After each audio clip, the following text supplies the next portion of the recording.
Question number 14. A limited company whose authorized capital is 1,25,000 which is divided into 1,200 and 5,000 shares of rupees 10 rupees each issues share 10,000 share to public. The amount is payable as 2 rupees on application, 2 rupees on allotment and 3 rupees first call and 3 rupees on final call. An applicant who has allotted 100 share could not pay allotment money. His share were forfeited before the first call was made. After all the call have been made, the forfeited share were reissued at the rate of 9 rupees per share as fully paid. Let's solve. Question number 14. 14 में question number 14 में हमसे क्या रहा था, जिसमें से 12,500 के share थे फॉर ईच 10 रुपीज, लेकिन इसमें 10,000 शेयर्स इशू किए जा रहे थे जिसमें एप्लीकेशन की अमाउंट थी। तो पहली एंट्री जो हम करते थे, bank account debit to share application account being application money receive. Simple सा क्वेश्चन है। तो इसमें हमें अलॉटमेंट मनी दे रही थी 2 रुपए और नंबर ऑफ शेयर थे 10,000, दोनों की मल्टीप्लाई कर देते हैं 20,000 रिसीव हो जाता है। फिर इसी पैसे को हम ट्रांसफर करते हैं सेकेंड एंट्री में कैपिटल अकाउंट में, share application account debit to share capital account. कोई एडजस्टमेंट नहीं है तो 20,000 पूरा ट्रांसफर हो जाएगा being application money transfer to capital account. Allotment में भी हमें 2 रुपए दे रखा था और नंबर ऑफ शेयर थे 10,000। Share allotment account debit to share capital account being allotment money due. 10,000 shares थे और हमारे पास जो प्राइस था वो 2 रुपए था, दोनों को मल्टीप्लाई कर देंगे 20,000। और जब इसकी रिसीव की एंट्री होती है तो bank account debit to share allotment account being allotment money receive. लेकिन इसमें इनको कह रहा है एक व्यक्ति थे जिनके पास 100 शेयर थे, उन्होंने क्या किया, अलॉटमेंट का पैसा नहीं दिया, वो अलॉटमेंट मनी पे नहीं कर पाए। तो 100 शेयर का पैसा यानी कि 100 शेयर और प्राइस था 2 रुपए, टोटल 200 रुपए। 200 रुपए हमें पूरे 20,000 मिलने चाहिए थे, लेकिन 200 रुपए हमें नहीं मिल पाए हैं। तो क्या करेंगे, इसमें हम इसको लेस कर देंगे। यहाँ हम ऐसे कर सकते हैं, नंबर ऑफ शेयर है 10,000, 100 शेयर का पैसा नहीं आया तो उसको लेस कर देंगे, हमारे पास शेयर हो जाते हैं 9,900। इसको जब मल्टीप्लाई करते हैं तो जो 2 से करते हैं तो हमारे पास आता है 19,800। इतना मनी हमें रिसीव हुआ है। और इसके बाद जो एडजस्टमेंट कह रहा है वो कह रहा है कि after allotment and before first call के पहले ही इनको फॉरफीचर कर लिया गया है और सेकंड कॉल के बाद रीइशू किया गया है। चलिए चलते हैं उस एंट्री पे।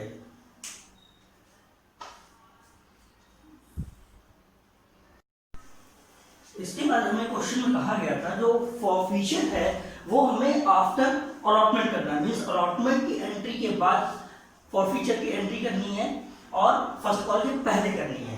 तो हम यहाँ पे करते हैं, कैसे करते हैं, जो भी फॉरफीचर करते हैं, share capital account debit to forfeiture to allotment money जो कि नहीं दिया था, शेयर फर्स्ट कॉल और शेयर फाइनल कॉल जो कि पैसे नहीं आए थे उनके नाम आ जाते हैं, जितना पैसा दिया होता है वो फॉरफीचर में ट्रांसफर कर देते हैं और जितने भी नंबर ऑफ शेयर का हम फॉरफीचर करते हैं उसकी टोटल अमाउंट से यहाँ करते हैं। तो हमारे पास नंबर ऑफ शेयर थे 100, प्राइस था 10 रुपीज वाले थे, ये हो जाता है 1000 रुपीज। फिर फॉरफीचर में इन्होंने सिर्फ एप्लीकेशन का ही पैसा दिया था जो कि थी 2 रुपए की और इनके पास शेयर थे 100 रुपीज 100, तो इनका जो फॉरफीचर मनी आ जाता है वो आ जाता है 200।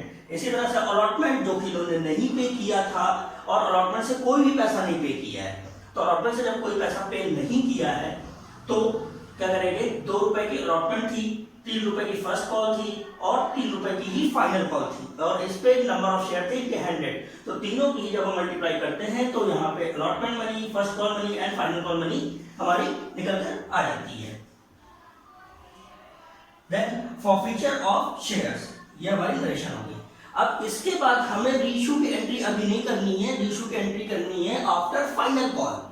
तो यहाँ पे आ जाते हैं फर्स्ट कॉल पे, first call share first call account debit to share capital account being first call money due. कितने ड्यू किए थे, 10,000 शेयर्स थे, नंबर और 3 रुपीज प्राइस था, दोनों को मल्टीप्लाई कर देते हैं 30,000 आ जाता है। लेकिन हमें रिसीव कितना होगा, bank account debit to share first call account debit being first call money receive 10,000 share थे और 100 शेयर का पैसा नहीं आ रहा था, यानी 9,900 शेयर्स पे हमारे पैसे आ रहे थे। कितने? 3 रुपीज। या यहाँ से हम देख सकते हैं कि हमारी फर्स्ट कॉल पे कितना पैसा नहीं आ रहा था, 300 रुपीज नहीं आ रहा था। तो इसमें से हम 300 लेस कर सकते हैं, या यहाँ से हम ऐसे भी निकाल सकते हैं। तो हमारे पास इतना पैसा आ रहा था।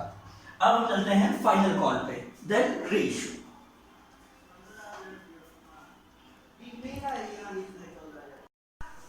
अब आते हैं फाइनल कॉल पे। तो final call, share final call account debit to share capital account being final call money due, जो कि है नंबर ऑफ शेयर थे 10,000 और प्राइस था 3 रुपये। दोनों को मल्टीप्लाई करते हैं 30,000, हमारे पास ड्यू मनी आ जाती है फाइनल कॉल की। अब रिसीव पे bank account debit to share final call account being final call money receive. इसमें भी 10,000 शेयर थे, 100 शेयर का पैसा नहीं आ रहा था, क्योंकि अलॉटमेंट से ही 100 शेयर का पैसा नहीं आ रहा था, तो वो आगे की अमाउंट में भी नहीं आएगा बैंक में। ठीक है, तो 100 शेयर हम आगे की अमाउंट में लेस करते जाएंगे। ठीक है, तो ये हमने जब फॉरफीचर कर लिया, फॉरफीचर कर लिया था, उसके बाद से ये इसमें कम होता चला जाएगा। ये भी शेयर हो गए और इसमें 300 रुपए नहीं आ रहा था, जो कि 3 रुपए का था, तो इसमें से हम मल्टीप्लाई कर देते हैं और हमारे पास आ जाता है 29,700 रुपीज। देन अब ये ओवर हो गई। अब इसके बाद हमें करनी थी रीइश्यू की एंट्री। रीइश्यू हम कर रहे थे 9 रुपीज पे, नंबर ऑफ शेयर थे हमारे पास 900। तो bank account debit, share forfeiture account debit to share capital account. Share थे हमारे पास 100, 9 रुपए पे हम रीइश्यू कर रहे थे, दोनों को मल्टीप्लाई कर देंगे 900 हो जाता है। देन शेयर कैपिटल हमारा जो हमने फॉरफीचर वाली एंट्री में किया था, शेयर कैपिटल हमारी आ रही थी 1000 रुपीज की। जब दोनों को ही, और शेयर फॉरफीचर अकाउंट डेबिट में जो शेयर कैपिटल थी 1000 रुपीज की, जो कि हमने फॉरफीचर की थी और हमने रीइश्यू किया है 900 पे, दोनों को जब लेस करते हैं तो बैलेंस आ जाता है 100 रुपीज का, जो कि हमें लॉस हो रहा है। और वहां पे जो फॉरफीचर का क्रेडिट हो रहा था, उसमें हमें प्रॉफिट हो रहा था फॉरफीचर के थ्रू 200 का। तो जो हमें प्रॉफिट हो रहा था उसको हम यहाँ पे ट्रांसफर कर देते हैं कैपिटल रिजर्व में। Share forfeiture account debit to capital reserve account. जो हमने फॉरफीचर वाली एंट्री में किया था, उसमें हमें फॉरफीचर की जो अमाउंट आ रही थी, जो कि क्रेडिट हो रही थी, वो हो रही थी 200 की, और यहाँ पे जो अमाउंट हो रही है फॉरफीचर की, वो हो रही थी डेबिट हो रही है 100 रुपीज से। तो हमें जो इस ट्रांजेक्शन में टोटल फायदा हो रहा है वो 100 रुपीज का हो रहा है, और इसी फायदे को हम क्या करते हैं, कैपिटल रिजर्व में ट्रांसफर कर देते हैं। Being forfeiture money transfer to capital reserve. और ये क्वेश्चन हमारा सॉल्व हो गया है।